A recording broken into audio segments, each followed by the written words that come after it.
lagi pakcik macam ni juga.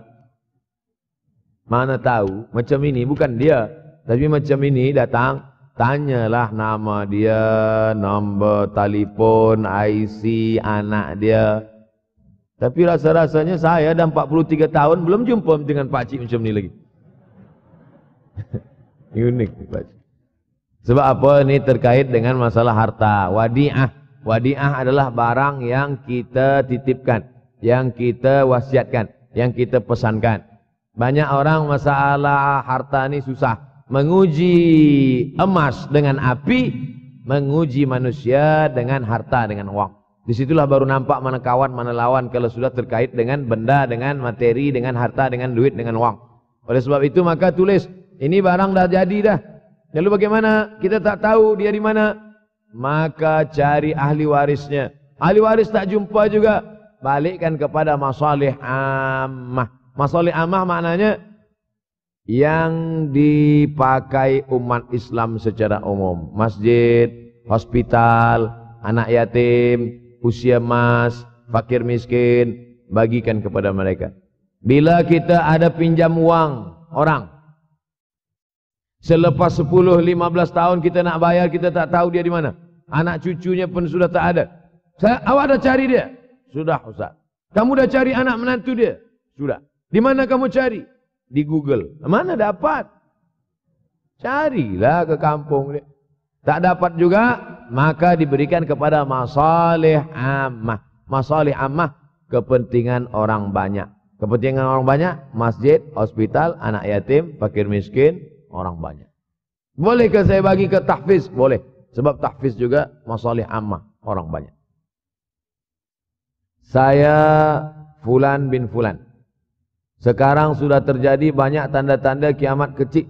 Apakah antara tanda-tanda kiamat besar dan amalan yang boleh? Di antara tanda kiamat besar, datangnya Al-Mahdi, datangnya Al-Masih Dajjal, turunnya Isa Al-Masih, keluarnya binatang yang berbicara kepada manusia, terbitnya matahari dari barat. Tanda-tanda besar. Kita tidak disuruh mencari-cari, menunggu-nunggu, menengok-nengok. Allah Ta'ala bagi tahu itu, Nabi bagi tahu itu supaya kita siap-siap. Kalau kita dibagi tahu, kamu akan mati. Abdul Somad, kamu akan mati. Bukan saya nak cari-cari bila saya mati. Lalu kemudian saya datang ke doktor. Doktor, tolong cek jantung saya, kira-kira tahun berapa saya mati. Bukan. Bila kita dibagi tahu kamu akan mati, maka yang perlu kita siapkan adalah bekal untuk mati. Begitu juga dengan kiamat ini. Dunia akan kiamat. Bukan kita cari tahu bila kiamat akan terjadi, tapi maknanya kita siapkan bahwa rumah kita yang besar akan hancur, bahwa kereta kita yang cantik akan hancur, bahwa kita pun akan hancur dimakan cacing tanah. Maka siapkanlah bekal untuk menghadap hari kiamat. Itu maknanya. Yas'alunaka 'anis sa'ati ayyana mursaha. Mereka bertanya kepadamu bila hari kiamat. Qul la ya'lamuha illahu. Yang tahu hanya Allah sahaja. Manakala Nabi sedang sampaikan tazkirah, ada seorang bertanya, "Ya Rasulullah, mata sa'ah? Bila terjadi hari kiamat?" Nabi tak ada jawab. Nabi tanya balik, "Ma'adatalaha?" Nabi tak jawab. "Ma'adatalaha?" Apa yang kamu siapkan untuk menyambut hari kiamat itu? Apa jawab dia? "Hubbullah wa rasul. Hubbullahi wa rasulih." Aku cinta kepada Allah dan Rasulullah. Kata Nabi SAW, cintamu kepada Allah dan Rasulullah SAW sudah menyelamatkanmu. Maka yang perlu dari pertanyaan jamaah kepada Nabi itu menunjukkan apa yang sudah kita siapkan untuk menghadapi hari kiamat. Ustaz Abdul Somad, saya nak bertanya. Kita akan jumpa bulan Rajab dan Sya'ban. Puasa sunat apa saja yang dikerjakan di bulan Rajab dan Sya'ban?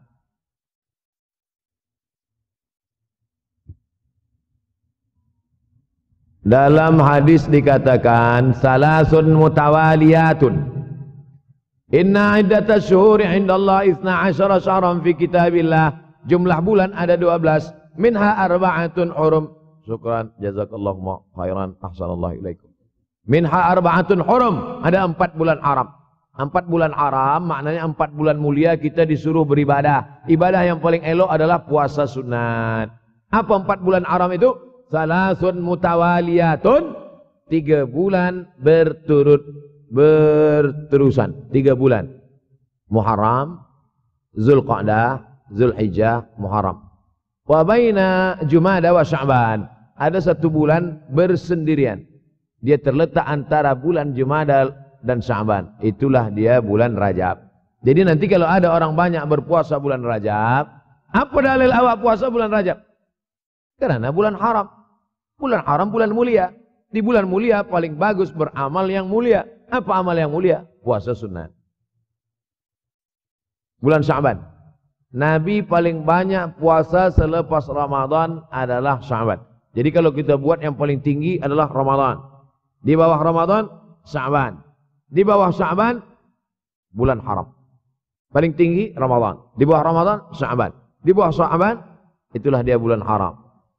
Muharram, Zulqa'dah, Zulhijjah, Rajab. Nah, inilah puasa-puasa sunat. Sampai-sampai puasa bulan Sya'ban itu, apa kata Aisyah radhiyallahu anha? Karena Rasulullah SAW yasumu Sya'ban kullahu.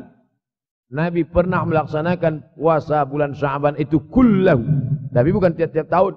Bukan maknanya tiap tahun Nabi bulan puasa Sya'ban itu full 1 bulan. Tidak. Makna kullahu mu'azzamahu. Sebagian besarnya. Makna kullahu pernah 1 bulan Sya'ban dia puasa full tapi tidak tiap tahun. Oleh sebab itu banyak-banyak puasa sunat ini elok. Banyak sekarang orang puasa tapi bukan lillahi ta'ala. Puasa nawaitu shauma ghadin, diet. Niatnya tak karena Allah. Berniat puasa karena Allah, dietnya dapat. Berniat diet, Allah tak dapat. Oleh sebab itu maka luruskan niat. Innamal a'malu binniat. Apa doa untuk lembutkan hati seorang lelaki yang kita sayangi?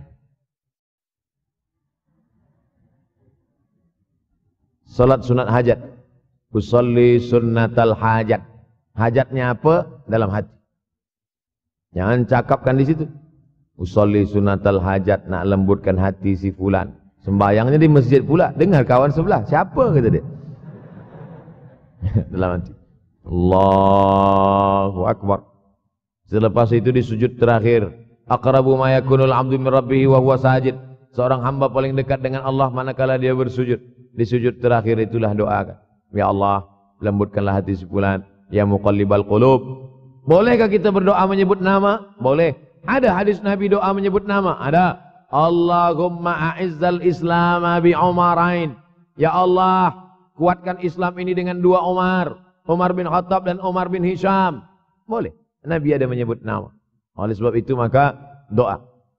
Pertama dengan solat hajat. Yang kedua dengan membaca Yasin. Kata Imam Ibnu Katsir, la tuqra'u fi amrin asirin illa yassarahullah. Kalau dibacakan pada perkara yang susah, maka Allah mudahkan. Yasin. Dibacakan pada perkara yang susah, Allah mudahkan. Ada orang yang susah mati, dibacakan Yasin, cepat dia mati. Yassarahullah. Dimudahkan Allah SWT. Maka dibacakan dia. Selepas membaca surah Yasin itu, membaca doa. Allahumma inni as'aluka bihaqqi Yasin. Aku memohon kepada engkau dengan kemuliaan surat Yasin ini, tunaikanlah hajatku. Sebutkan apa hajat. Last. Bagaimana tanggapan Ustaz terhadap budak-budak yang dilarang dalam masjid? Budak-budak terbagi 2. Pertama budak-budak yang mumayyiz. Yang kedua budak-budak yang shabi, belum sampai mumayyiz. Mumayyiz belum akil balik, tapi boleh membezakan mana baik, mana buruk, mana makanan, mana kotoran. Yang di bawah ni shabi. 1 tahun, 2 tahun, 3 tahun, 4 tahun, itu shabi. Shabi ini tak boleh membezakan. Bila kita suruh dia diam, awal-awal kita katakan gini, diam. Dia pula bagi tahu kita. Ini tak boleh bawa ke masjid. Adapun yang sudah mumayyiz 5, 6, 7, 8, 9, 10, ini dibawa ke masjid. Budak-budak kecil dibuatkan sopnya di belakang. Begitu dalam fatwa Syekh Atiyah Saqar dalam fatwa Al-Azhar. Lelaki khairus sufufir rijal, sebaik-baik sop lelaki di depan. Selepas itu budak kecil di belakang, baru perempuan. Kenapa budak kecil ini di belakang? 2 alasan. Yang pertama, dia menjadi hijab dinding antara perempuan dengan lelaki. Yang kedua, sebab banyak budak kecil ini yang wuduknya rosak. Sebab apa? Sebab dia belum berkhitan. Maka di ujung kulfah ada najis. Maka kalau dia diletakkan di saf, dia boleh memutus saf. Kenapa masa di Makkah tu banyak budak-budak kecil solat di samping ayahnya? Tak sama budak kecil di sana, budak kecil sini. Budak kecil sana 7 hari khitan. Tempat kita tak tahu di Malaysia. Tempat kami di Sumatera pun beza dengan di Jawa. Di Jawa budak kecil khitan. Kami di Sumatera budak kecil macam cuti sekolah umur 10 tahun baru khitan. Itu pun banyak juga tak khitan. Yang lain khitan dia lari pula. Oleh sebab itu maka yang belum berkhitan tu ada najis di ujung, atau dia sudah berkhitan tapi wuduk dia tak sempurna. Oleh sebab itu budak-budak kecil dibawa ke masjid. Kalau dia sudah boleh ditegah, boleh membezakan, memayis. Budak kecil ini dibagi 3. Yang pertama sabi, belum boleh membezakan mana elok mana tak elok. Selepas itu memayis, sudah boleh membezakan mana elok tak elok, tapi belum lagi akil balik. Selepas itu amrat. Amrat pakai dal. Amrat maknanya baru saja masuk akil balik. Kalau kita larang budak-budak ni di masjid, kalau ada budak-budak kecil masih berlari-lari, masih menjerit-jerit, bersyukurlah. Maknanya masjid kita 20 tahun akan datang masih tetap ada orang yang solat berjamaah. Tapi kalau di masjid tu ada budak-budak lagi, yang ada tua-tua je, alamat kapal akan tenggelam. Sekarang banyak di masjid ni isinya orang-orang yang sudah diintai-intai malaikat maut aja. Na'udzubillah. Alhamdulillah masjid kita semua hadir. Budak-budak kecil pun hadir. Pemuda-pemuda belia pun hadir. InsyaAllah 20 tahun akan datang masjid ini tetap ramai solat berjamaah.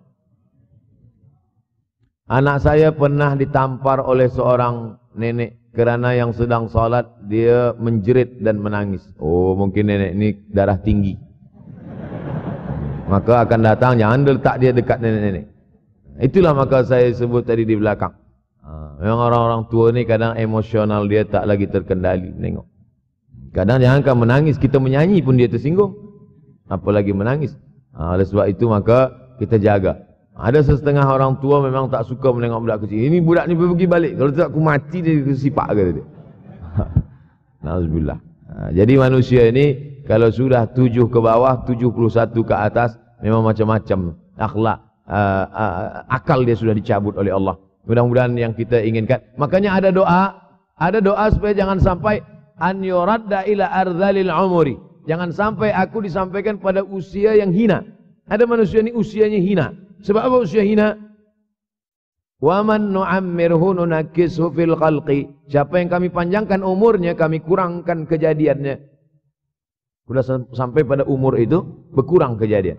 Kaki berkurang, mata berkurang, telinga berkurang, dan paling mengkhawatirkan adalah akal pun berkurang. Inilah termasuk akal berkurang. Dia tanpa budak kecil itu sebenarnya umur dia sudah hampir-hampir sama macam budak kecil itu juga. Mudah-mudahan kita diselamatkan daripada usia yang hina ini insyaallah. Di akhir majlis mari kita berdoa kepada Allah supaya kita istiqamah hingga akhir zaman, akhir hayat. Ala hadhihi niyyah al-Fatihah. A'udzubillahi minasyaitonir rajim. Bismillahirrahmanirrahim. Alhamdulillahirabbil alamin.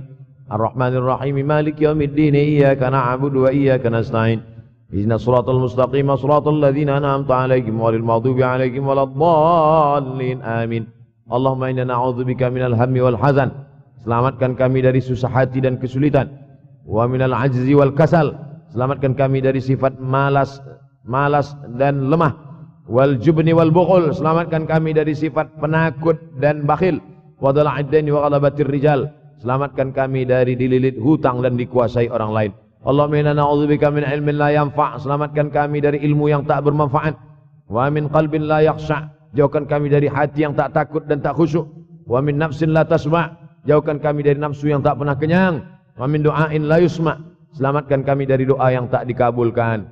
Allahumma inna na'udzubika min azabil qabri. Selamatkan kami dari azab kubur. Wa min azabi jahannam. Selamatkan kami dari azab jahannam. Wa min fitnatil mahya wal mamat. Selamatkan kami dari fitnah hidup dan mati. Wa min syarri fitnatil masiihid dajjal. Selamatkan kami dari fitnah al-masih ad-dajjal. Allahumma tahhir qulubana. Sucikan hati kami. Allahumma ja'alna minat tawabin. Jadikan kami orang yang bertaubat. Waj'alna minal mutatahhirin. Jadikan kami orang yang mensucikan hati. Waj'alna min ibadikas salihin. Jadikan kami hamba-hambamu yang saleh.